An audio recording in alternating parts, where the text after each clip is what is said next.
biasanya. Yang pada penasaran kan kalian berapa sih gaji Aruba itu? Teret. Aruba itu ya, bukan yang kayak Jisuse kita sekarang ya. Yang Aruba itu nih, kan sehari 4 jam. Terus itu gajinya berapa sih? Terus kok bisa buat biaya kuliah, terus makan? Kan pada penasaran nih. Kalau aku dulu karena kan tinggalnya di Gifu, kira-kira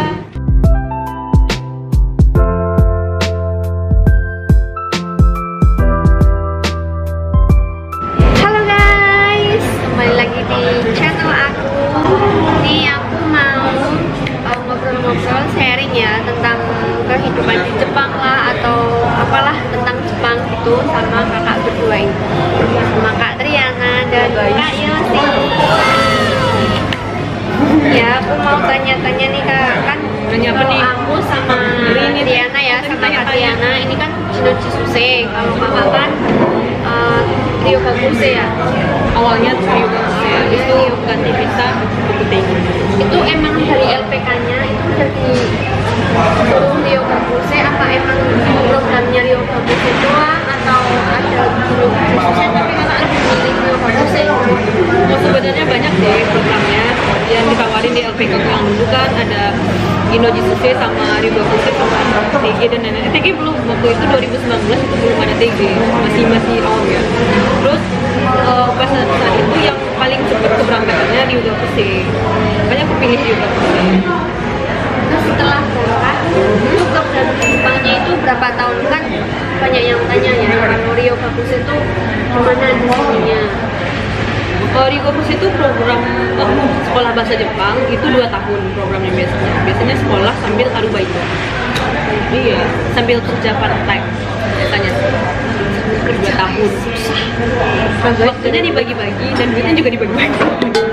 Tapi ini ya, waktu di Ryokaguse 2 tahun, terus kerjanya itu bisa milih sendiri atau emang dari LPK-nya udah di channelin gitu, udah dicariin sekalian sama sekolahnya gitu ya? Atau Biasanya itu dibantu sama sensei-senseinya dari sekolahnya. Misalnya kita latar belakangnya keperawatan nih, kalau bagian kesehatan nanti dibantu cariin panti atau kerjaan kaigo. Tapi kalau misalnya latar belakangnya kayak SMA atau sekolah tamatan kuliah jurusan yang berbeda dengan kesehatan, itu biasanya kerjanya banyak dipilihin kayak pabrik makanan, pokoknya dan lain-lain lagi gitu, bermacam-macam. Nih, Triana ya, niatnya ke Jepang tuh gimana? Mau cari cowok jodoh atau mau gimana? Niatnya tadinya ya guys, pengen ke Jepang itu cuma iseng-iseng aja. Terus berhubung dengan niat saya yang dukung sama orang tua saya dari segala sisi dan segi, ya udah lanjutin lah. Semakin mendalami, ternyata saya sendiri semakin tertarik guys di Jepang.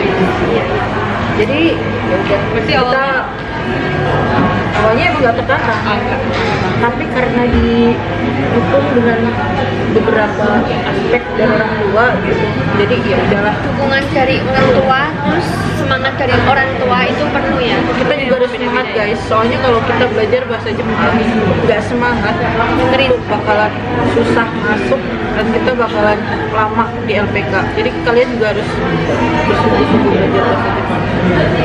Gitu, Dengerin ya guys. Terus nih buat kakak ya, Ryokaguse itu program beasiswa atau emang kakak kerja itu buat bayar?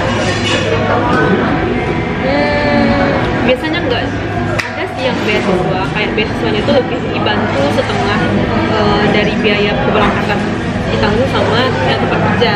Yang pas kita kan ada tuh wawancara pertama, pokoknya awalnya diwawancara lah sebelum berangkat gitu. Itu biasanya itu ada biaya tambahan gitu, bukan biaya tambahan, biaya bantuan dari pihak sekolah. Tapi ada juga, tapi kebanyakan waktu itu 2019 tuh 3 tahun yang lalu itu tuh lebih ke program kaigo doang yang dibantu, setengahnya. Jadi waktu itu aku berangkat cuma bayar setengahnya dari pembayaran awal.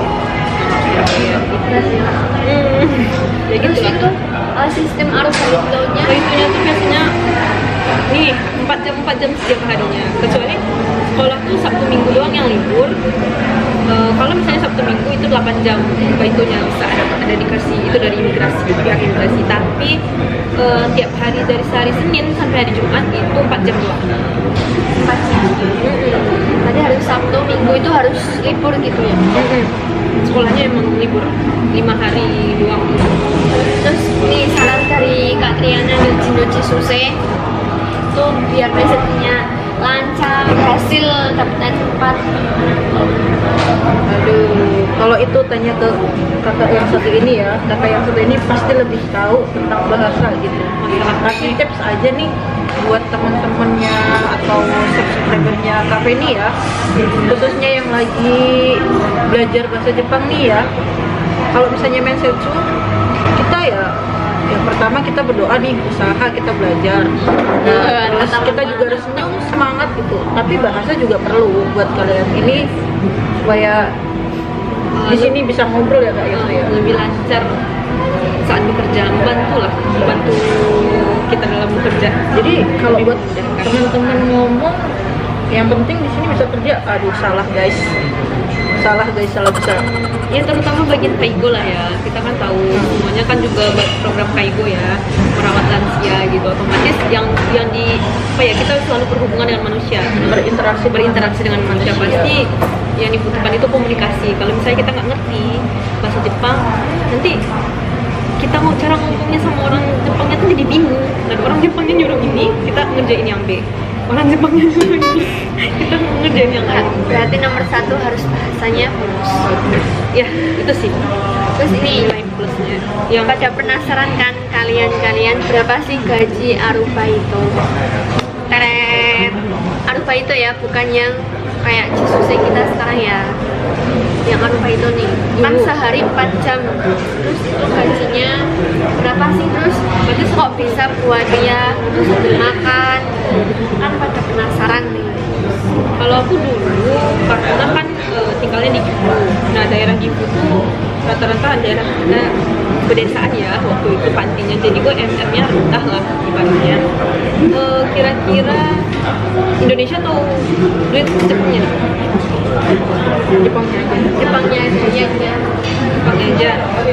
Nanti kira-kira terus 14 rupiahnya 14 mang. 14 mang Ya, itu segitu lah. berarti sekitar kalau dirupiahin ya 14 juta lebih dikit lah.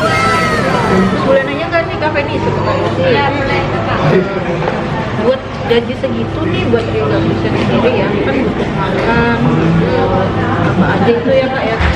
Buat Kakak sendiri cukup nggak sih uang segitu buat kehidupan Terus Kakak? caranya nge-manage uang biar cukup biar biaya sekolah lah. Kalau cukup enggaknya ya tergantung orangnya masing-masing. Misalnya saya kan kita boros, kalau aku kan duit uang sekolahnya tuh per bulan itu 5 mang itu ya 5 mang. Nah gaji misalnya 14 mang gitu, nah, dikurangi sama uang sekolah per bulan, sisanya ditambah uang apato dan yang lain-lain. Kalau misalnya nggak boros nih, maksudnya cuman duit bulanan makan doang, itu pas giri-giri banget gitu. Palingan ngirim ke rumah itu ya bisa lah, Tapi bisa ngirim ya gitulah. Tapi ya itu harus ditahan dulu makan, maksudnya pengen kopi, pengen Starbucks atau apa itu ya ditahan dulu gitu. Ada sekali cuman nggak sekali seminggu gitu kan. Kalau sekarang gimana Kak? Nah ini pada penasaran kan kenapa dari Rio ke Kuse pindah ke Tokutekino, dan juga kenapa sekarang di Fukuoka. Ini dulunya di Gifu ya, di Gifu. Padahal ini dia di atas dulu, lebih enak di atas. Daerah Jepang yang bagian atas lah, sederetan sama Nagoya, Tokyo, gitu lah bagian bawah. Ya tau lah kayak biasa gimana gitu. Tapi sesuai dengan kebutuhan di sana kan nggak terlalu banyak. Supermarket sama yang lain itu juga nggak banyak, jadi jarang belanja. Ternyata gitu guys. Iya, tapi kalau di kota kan godanya banyak banget misalnya. Terus ini kok bisa pindah ke Fukuoka? Ini caranya emang diarahin dari MIAI ya, MIAI dari MIAI atau Waktu itu cari sendiri. Jadi tuh kebetulan kan di sini ada teman. Jadi dari teman dikenalin ke pemiainya. Dari sana baru pemiainya nanyain kamu maunya di daerah mana. Ya udah karena ada teman di sini, aku pilih daerah sini. Kan susah juga kalau misalnya kita pindah ke daerah baru tapi nggak ada teman sama sekali kan bingung. Terus Ini ada perbedaan nggak dari Gifu ke Fukuoka itu rasanya gimana? Terus ada perbedaan yang beda jauh, beda banget. Kayak transportasi atau mungkin keramaiannya. karena yang kemarin tinggal di Gifu itu kan desa, jadi otomatis sepi. Maksudnya jalanannya tuh misalnya kalau dari jam 9, jam 8 lah, jam 8 malam itu semua kosong jalanan. Jadi jauh dari keramaian ya, Kak? Ya, desa banget sih. Ya samping kiri samping kanan itu apa ya namanya sawah. Jadi apapun ditemui lah hal-hal yang. Tapi Kak Yosi bisa irit di sana guys. Iya, itu sih poin plusnya. Poin Kalau plus. di sini, kalau di sini apa ya? Ya gitu, karena daerah kota, transportasi gampang, apapun bisa. Shopping terus. Ya, memudahkan lah, pokoknya bentil lah, praktis gitu. Dan gajinya tentu menyesuaikan dengan perkotaan UMR-nya. Itu sih. Rasanya Kak Triana pas awal di Jepang. Kalau Kak Yosi kan kayaknya kan habis pelatihan langsung berangkat, jadi kayak ya biasa gitu ya. Emang ada rasa senang tapi kayaknya biasa. Tapi kalau kita berdua nih ya, kan kayak udah berjeda lama buat menanti-nanti sampai ke Jepang, terus akhirnya Jepang buka langsung diberangkatkan sampai Jepang, rasanya gimana? Yang pasti seneng ya, bersyukur alhamdulillah bisa sampai ke sini. Tapi pertama kali nyampe ke sini tuh kayak khawatir, bukan kagum dulu, malah khawatir nanti bisa ngomong, bisa kerja nggak ya, gitu. Bahasanya masih gini-gini tetap semangat tapi Oh ya, kiri-kiri tuh kayak gimana ya? Masih apa ya? Masih kurang, Iya masih kurang lah. setengah-setengah lah, Setengah-setengah lah. mepet gitu. Iya. jangan khawatir ya, di sini tuh banyak juga orang-orang Indonesia yang kalau misalnya kita bisa jumpai di mana aja ya, kita juga ketemu waktu itu di mana Kak itu ini Oh, aku ketemu sama Triana Iya. pas sholat Idul Adha. nah, di sini tuh banyak banget orang Indonesia guys, jadi kalian Gak usah khawatir, gak usah khawatir. gak usah takut. Kalian bakal pasti ketemu sama teman-teman Yang pasti pertama kali nyampe Jepang tuh senang banget, senang, kagum, Iya. masih nggak nyangka gitu. Ternyata penantian kita Alhamdulillah. sampai gitu. Tapi Udaranya beda. karena waktu itu saya tiba di sini tuh lagi musim-musim panas banget ya guys, jadi wah, luar biasa. Kurang lebihnya seperti itu guys. Kalau semisal ini ya, semisal uang bulannya kakak tuh mepet habis, nggak bisa buat bayar gitu, pinjam dari LPK kah? Bisa. Tapi alhamdulillah dalam nggak pernah sih kena saya Tapi nggak bayar. bisa kalau teman kakak Misalnya, ada. biasanya kan senpai banyak, senior rapatnya itu kan selalu ada kayak ngumpul-ngumpul, jadi kan banyak lah temen di sini. Setidaknya kalau nggak bisa bayar kan bisa dipinjemin gitu sama senior, atau biasanya senpai guru-guru yang di sekolah itu ngerti kok kenapa nggak bisa bayar, nanti dibantuin, nanti gaji berikutnya nanti baru dibayar gitu biasanya.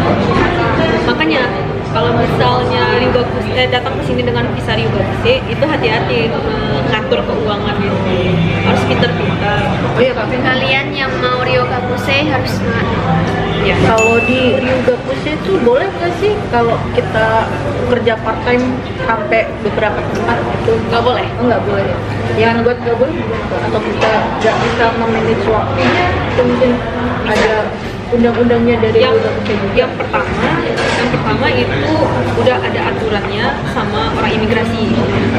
Misalnya kalau kita Ryugakuse itu jam kerjanya itu udah ditentuin. Oh, udah ditentuin. 1 minggu itu 28 jam, nggak boleh lebih.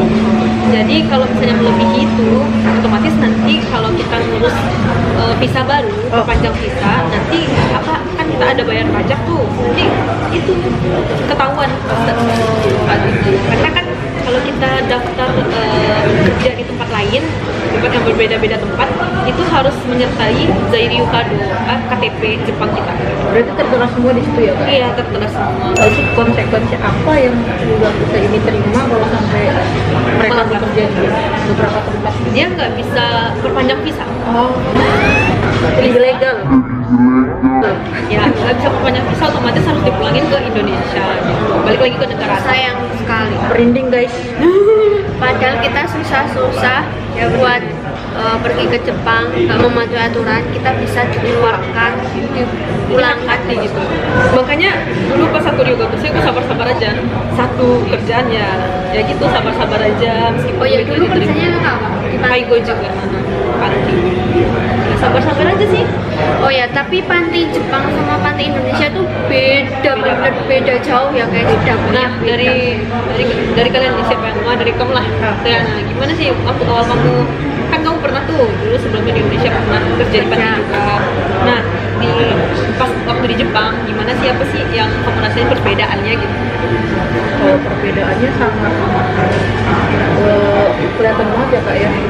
Pertama ya di panti Jepang itu bukan di pantinya lah, sama orang-orangnya, sama lingkungannya juga udah bersih ya, karena negara Jepang terkenal banget sama kebersihannya. Iya. Mereka sangat antusias banget dengan kebersihan. Terus yang kedua ya pasti orang-orangnya ya Kak. Orang-orangnya, cara ngomongnya bagaimana, karena kita tinggal di negara yang berbeda. Terus mungkin kalau dari segi pekerjaan ya mungkin sama aja ya. Kalau mungkin dari segi pekerjaan sama lah, kita mandiin, kita ngebantu lah, membantu mbah-mbah yang misalnya kita butuh, kita bantu karena kita di sini kan untuk bekerja. Iya. Kurang lebihnya seperti itu sih Kak.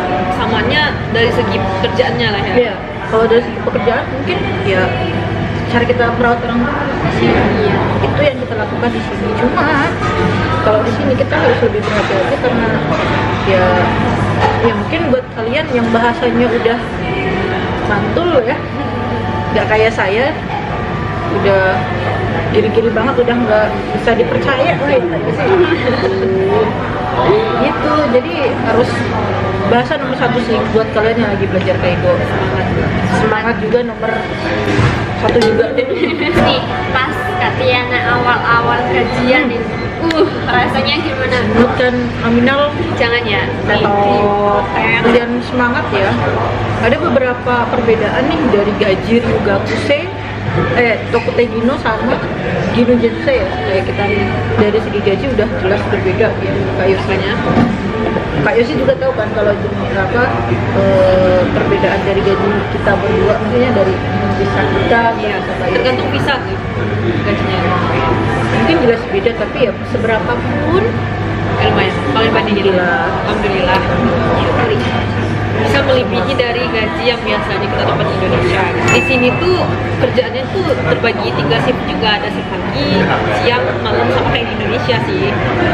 Tapi di sini tuh kalau misalnya kerjaan malam itu bonusnya tuh lebih tinggi gitu, banyak daripada shift pagi sama shift siang. Katriana, niatan nggak sih buat pindah ke Tokutei Gino? Kan kita nih sekarang lagi di Jensei ya. yang pasti ada ya. Kalau pindah dari Gino Jensei ke Tokutei Gino kayak sini, buat itu kita harus memutuskan kontrak dulu Kak. Sama ya 3 tahun. Iya, selama 3 tahun. Setelah itu kita bisa tuh pindah dari Gino Jensei ke Tokutei Gino. Kalau ditanya pengen ya pengen, apalagi udah tahu nih dari segi gaji udah jelas Lumayan gitu, lumayan kenyang ya. jelas berbeda lah ya. Lumayan Tebel ya. Gini gitu sih, lah guys. kalau Gino ya kita selesai dulu lah Gino. Ya karena Gino Jensei kan nggak bisa pindah-pindah selama kontrak yang Iya, betul. habis gituin. Misalnya biasanya terikat kontrak tuh Gino Jensei itu 3 tahun. Nah selama 3 tahun itu kita nggak bisa pindah-pindah dan nggak bisa berhenti guys. Gitu. Jadi selesai dulu 3 tahun, nanti hampir 1 bulan atau 2 bulan sebelum habis kontrak baru nyambung lagi terus bisa Barusan bisa Tokutei Gino.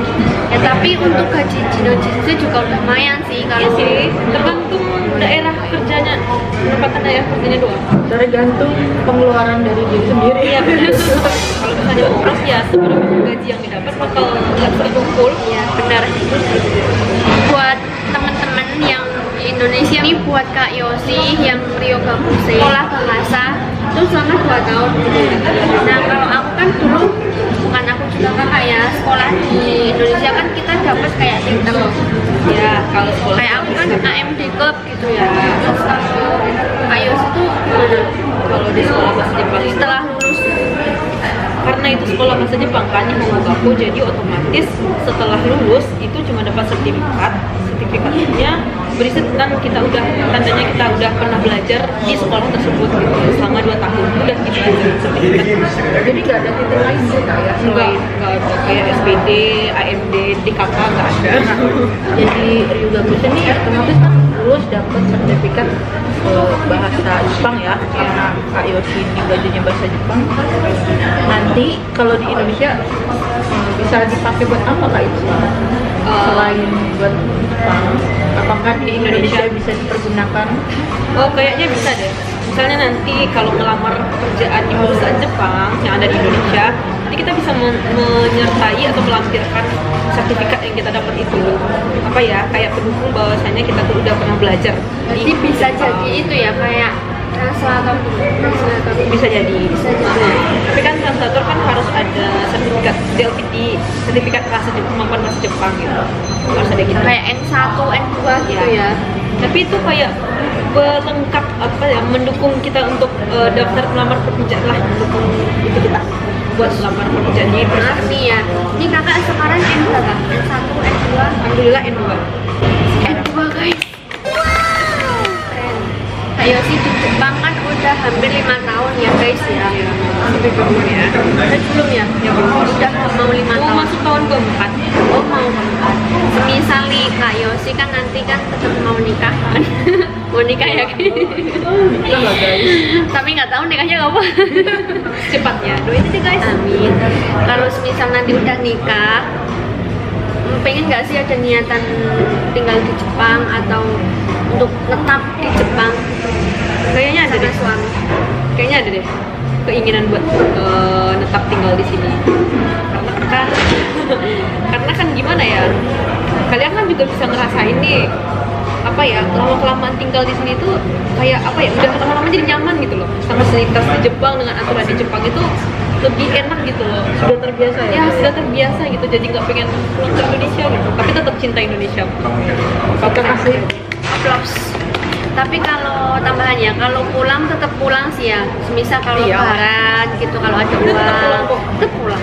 Ingat keluarga di rumah juga. kalau tinggal di Jepang itu selain dokumen ya, ada nggak sih kayak persyaratan lain yang harus dipenuhi gitu supaya dari visa Tokutegino ke visa Permanen. Tapi yang saya tahu ya kayak kalau dari visa Tokutegino pun bisa tuh langsung pindah ke jadi tinggal di Jepang dengan jangka waktu yang sangat lama gitu. Itu gimana Kak menurut tanggapan Kakak? Kalau syaratnya dipenuhi dari migrasi ada. Ada ya? Nih, kalau yang pertama, kalau secara gampang ini kita nikah sama orang Jepangnya. Wih, Kalau nikah guys kita sama orang nikah Jepang. sama orang Jepangnya, jadi otomatis kita nggak pusing-pusing lagi memperpanjang visa atau gimana. Nah, kalau misalnya jodoh kita sama orang Indonesia atau bukan orang Jepang, nah caranya itu dari Tokutei itu, misalnya nih, oh ya sekarang kan ada aturan baru juga dari pemerintah Jepang. Kalau mau ngambil visa permanen atau tinggal lama di Jepang, itu syaratnya itu cuma 10 tahun. Misalnya kita udah lama tinggal di sini, kira-kira 10 tahun lah di Jepang, itu kita bisa ganti visa permanen. Tapi masalahnya kan kalau Tokutegino otomatis kan jatah tinggal di Jepangnya kan 5 tahun. Nah, Tokutegino itu kan ada 2 periode, TG1, disingkatnya TG ya, TG1 sama TG2. Kalau misalnya kita udah selesai TG1, kita mau ngambil TG2 lagi 5 tahun lagi, otomatis nanti kita jumlah total kita lama tinggal di Jepangnya 10 tahun nanti kan. Nah, otomatis nanti kita bisa selesai itu kita bisa ganti visa permanen. Tapi ada cara lain juga. Misalnya kalau Tokudegino-nya program Kaibo, program lansia ya, itu nanti ada ujian negara gitu loh, ujian tentang Kaigo-nya itu. Jadi kalau kita lulus, kita bisa ganti visa permanen tanpa harus nunggu 10 tahun tinggal di sini. Berarti kayak kita bawa suami atau istri ke Jepang Itu nggak apa-apa. Ya gitu. Semuanya butuh proses. semangat buat kalian yang mau tetap di Jepang dan ngajakin suami atau istrinya itu di sini. Semangat. Tapi ya gitu, cara gampangnya yang cara pertama itu nikah sama orang Jepang. Menikah sama orang Jepang, Nah, itu kalian- jalani jago. Kalian nggak pusing-pusing lagi kalau nikah sama orang Jepang lah, ya tinggal dapat kartu nikah, kartu nikah, buku nikah, udah. KTP kalian jadi gabung permanen residen. Tapi pasti bakalan ribet banget ya kayak. Pasti pengurusannya pasti. Tapi misalnya kalau udah sama orang Jepang mah enak kan, Apalagi bahasanya udah. ya otomatis gimana caranya dapetin orang Jepang ya dengan belajar bahasa Jepang. Ya gitu. Itu guys. Ada nggak di samping berkas-berkas yang harus kita penuhi, misalnya kita harus pindah dari bisa Tokudegino ke lain ya, Ya. ada nggak biaya itu? Siapa tahu teman-teman pada bingung nih, wah nanti bayarnya mahal, nanti bagaimana gitu. Dari artikel dan informasi yang udah pernah aku baca, aku nggak tahu ya, mungkin ada perbaruan informasi lagi. Tapi setahu aku nggak ada sih, nggak ada biaya. Itu cuman biaya paling perpanjang visa ya, mungkin atau pengurusan visa. Palingan itu nggak mahal, cuman 4.000-an gitu, 4.000 yen ya. Tapi nggak tahu kalau misalnya ada informasi terbaru dari pemerintah lagi tentang pengurusan visa permanen gitu. Mungkin kalian bisa cari-cari lah informasinya gitu. Ini kita udah banyak ngobrolnya, udah panjang lebar. Tadi udah dikasih informasi juga dari Kak Yosi. Ada nggak sih motivasi buat teman-teman yang lagi nonton, yang lagi belajar juga di Indonesia buat mau datang ke Jepang? Motivasinya apa sih? Kalau dari aku sih cuma satu. Kalau misalnya kalian ada niat buat ke Jepang, ya tetap semangat, jangan pernah putus asa gitu loh. Meskipun ya semua kan butuh proses. Ya setiap hal yang diniatkan itu harus benar-benar tuntas gitu loh. Dan kalau belajar itu ya harus sungguh-sungguh lah menurutku. Kalau aku sih, kalau emang niat. Karena gimana ya, kalau misalnya ada niat buat kesini, pasti ada jalan. Awalnya emang susah sih belajar bahasa Jepang. Tapi kalau emang pengen atau ada niat, udah niat, pasti bakal gampang. Semangat ya guys. Buat teman-teman yang masih di rumah, yang sedang belajar, tetap semangat. Semangat, guys. Dan dari vlog aku, sayonara.